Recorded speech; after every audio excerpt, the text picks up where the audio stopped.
Assalamualaikum warahmatullahi wabarakatuh. Anak-anak sekalian, siswa-siswi kelas 10 SMK Yayasan Perjuangan Mojagung.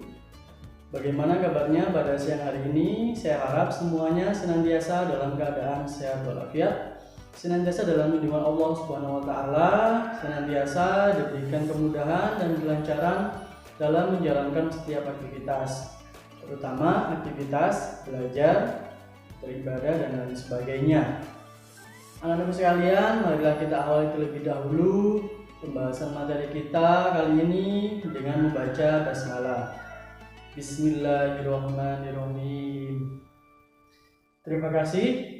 Nah, sekalian, pada kesempatan kali ini akan kita manfaatkan untuk menyampaikan kisi-kisi dari penilaian tengah semester Gasal SMK Yayasan Perjuangan tahun ajaran 2020-2021. Nah, untuk tugasnya kalian nanti silakan dicatat kisi-kisi yang saya sampaikan, kemudian nanti ditulis di buku masing-masing dan difoto, kemudian dikirim ke WhatsApp saya ya, maksimal pukul 17.00 waktu Indonesia Barat.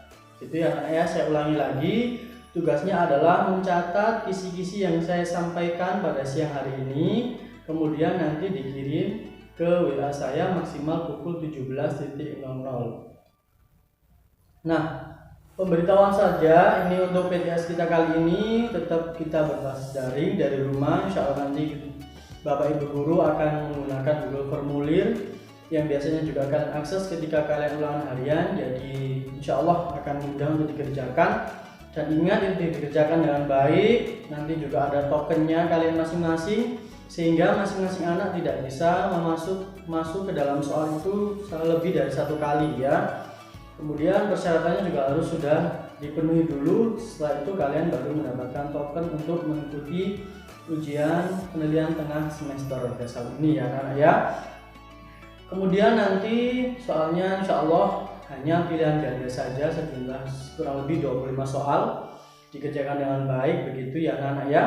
Baik, langsung saja kita akan memasuki kepada kisi-kisi PTS Gasal tahun 2020-2021 SMK Yayasan Perjuangan. Untuk PABP kita total bab ya, selama setahun atau selama 2 semester ini ada 11 bab ya anak-anak ya, betul ya, ada 11 bab. Kemudian kita bagi menjadi 2 bagian, yang 6 bab kita bahas di semester Gasal. Kemudian yang 5 babnya lagi kita bahas di semester genap begitu ya anak ya. Nah, kemarin kita juga sudah ulangan harian 1 dan ulangan harian 2. Nah, itu sudah dikerjakan semua alhamdulillah, dan nilainya sudah saya rekap. Jadi nanti di rapor PTS ini juga ada nilai harian kalian juga, termasuk nilai setiap hari kalian mengirimkan nilai daring itu. Kemudian juga ada nilai ulangan harian yang sudah kalian kerjakan kemarin. Anak-anak sekalian, untuk kisi-kisi kita di PTS Gasal ini kita nanti akan mengerjakan dari bab 1 sampai bab 3 ya. Diperhatikan, bab 1 sampai bab 3 itu yang akan kita keluarkan di soal PTS nanti. Nah, untuk kisi-kisinya yaitu pertama bab 1.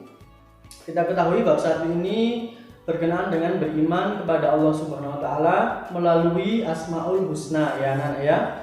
Jadi yang pertama adalah arti Asmaul Husna itu apa ya. Kemudian yang kedua ada dalil-dalil tentang Asmaul Husna. Dalam Al-Qur'an itu ada ayat berapa saja, dalam surat apa saja, itu bisa kalian pelajari dari e-book yang saya share ya. Di sini ada Al-Qur'an surah Al-A'raf ayat 180. Kemudian juga hadis dari Rasulullah SAW mengenai Asmaul Husna itu juga kalian harus ketahui, itu hadis yang diriwayatkan oleh siapa, hadis dari siapa begitu ya anak ya.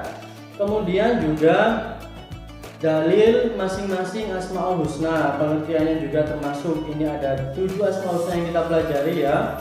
Masih ingat apa saja ya? Al-Karim, Al-Mu'min, Al-Wakil, Al-Matin, Al-Jami, Al-Adil dan juga Al-Akhir. Nah, masing-masing dari Asmaul Husna itu tadi ketujuh-tujuhnya kalian pelajari artinya, maksudnya apa, kemudian dalil Al-Qur'annya itu apa yang menunjukkan dari Asmaul Husna itu. Misalkan Al-Karim ya, Al-Karim ditujukan dengan dalil Al-Qur'an surah Al-Infitor ayat 6. Nah, itu kalian bisa menghafalkan surat-suratnya apa saja yang termasuk dalam Asmaul Husna itu. Al-Wakil apa, Al-Matin dan sebagainya, dan juga artinya itu apa masing-masing Asmaul Husna itu. Kemudian yang terakhir dari bab 1 adalah perilaku yang mencerminkan dari beriman masing-masing Asmaul Husna itu. Misalkan kalau seseorang beriman dengan adanya sifat Allah atau Asmaul Husna Al-Karim, itu perilakunya bagaimana, itu kan harus paham. Misalkan di sini Al-Karim itu seperti apabila berjanji menepati janjinya, bila memberi melampaui batas harapan, tidak peduli berapa dan kepada siapa dia memberi, dan tidak rela bila ada kebutuhan hamba memohon kepada selainnya. Nah, ini bisa kalian pelajari bersama di situ di e-book yang saya share ya, insya Allah sudah lengkap sama persis dengan buku paket yang saya pegang ini untuk anak-anak untuk bab 1. Kemudian kita berlanjut kepada bab 2, yakni berbusana muslim muslimah, cermin kepribadian dan keindahan ya. Nah, ini adalah berkenaan dengan kewajiban umat muslim dan muslimah dalam menutup aurat atau memakai busana muslim muslimah sesuai syariat Islam. Ya, pertama adalah makna aurat. Ya, aurat itu apa? Ada secara bahasa, secara istilah, itu kalian pelajari. Kemudian yang kedua adalah aurat muslim dan muslimah.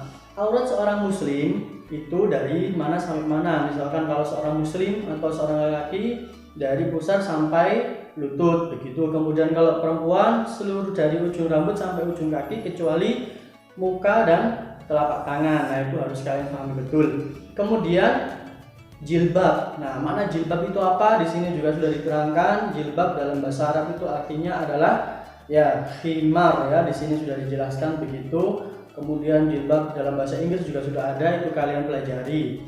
Kemudian dalil perintah menutup aurat. Nah, di sini sudah ada di dalam Al-Qur'an surah Al-Ahzab ayat 59, kemudian surah An-Nur ayat 31 ya. Itu mengenai kewajiban menutup aurat, juga ada hadis dari Ummu Atiyah, ini kalian pelajari juga. Kemudian juga yang terakhir adalah sejarah diwajibkannya menutup aurat. Nah, di situ ada 3 tahapan ya, jadi kalian bisa mempelajarinya dengan betul.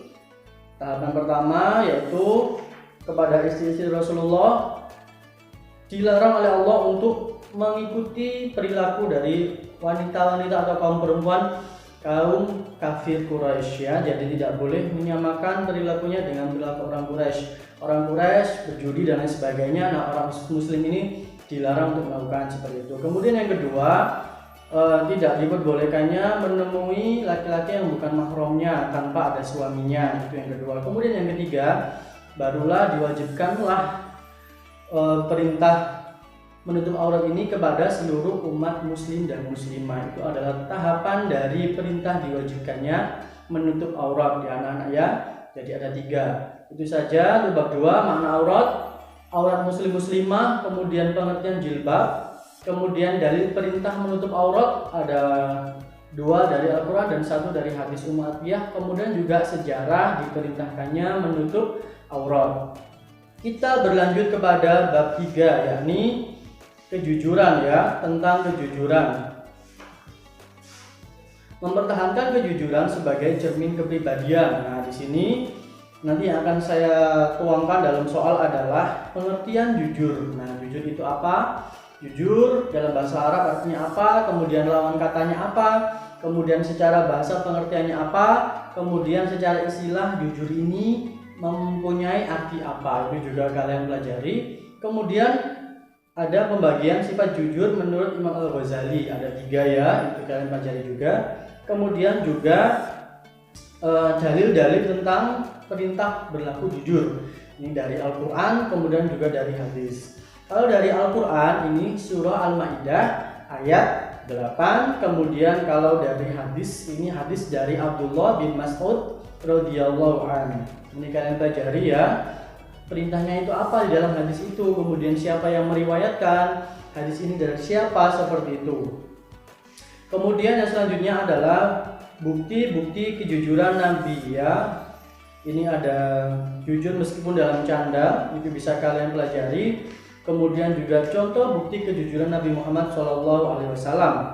Meskipun Islam belum syiar secara luas pada masa itu, tetapi Rasulullah sudah diberikan gelar Al-Amin yang bisa dipercaya, yang dapat dipercaya karena kejujuran Rasulullah yang sangat tinggi ya waktu itu. Itu kalian bisa lihat di e-book yang saya share ya, di PDF PABP kelas 10, itu semuanya sudah ada. Baik, itu saja anak-anak, silakan ditulis dengan baik ya. Silakan ditulis apa saja yang saya sampaikan untuk kisi-kisinya tadi. Bapak harap bisa menjadi bahan untuk kalian belajar, sehingga nanti waktu PTS kalian juga semakin paham, bisa mengerjakannya dengan lebih baik lagi, hasilnya juga lebih maksimal dari ulangan harian yang sudah kita kerjakan bersama.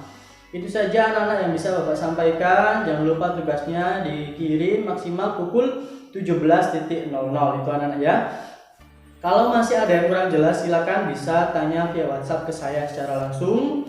Baiklah anak-anak, tetap jaga kondisinya, tetap jaga kesehatan, konsumsi makanan dan minuman yang bergizi, sering-sering mencuci tangan menggunakan sabun minimal 20 detik atau menggunakan hand sanitizer.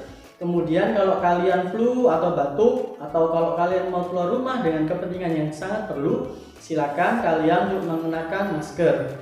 Dan juga istirahat yang cukup ya, jangan begadang. Meskipun kita belajarnya tidak tatap muka, kita daring, tapi jangan malah digunakan untuk begadang dan kalian bangunnya siang ya, jangan. Karena istirahat yang cukup adalah sesuatu yang penting untuk kesehatan kita juga. Kemudian juga kalau kalian keluar rumah, dimanapun kalian berada, terapkan social dan juga physical distancing. Untuk anak-anak sekalian, semoga wabah corona ini segera diangkat oleh Allah dari muka bumi ini ya, sehingga kita bisa kembali beraktivitas seperti biasanya, seperti sebelum adanya wabah COVID-19 ini. Baik anak sekalian, marilah kita akhiri perjumpaan kita kali ini dengan membaca hamdalah bersama-sama. Alhamdulillahirabbil alamin.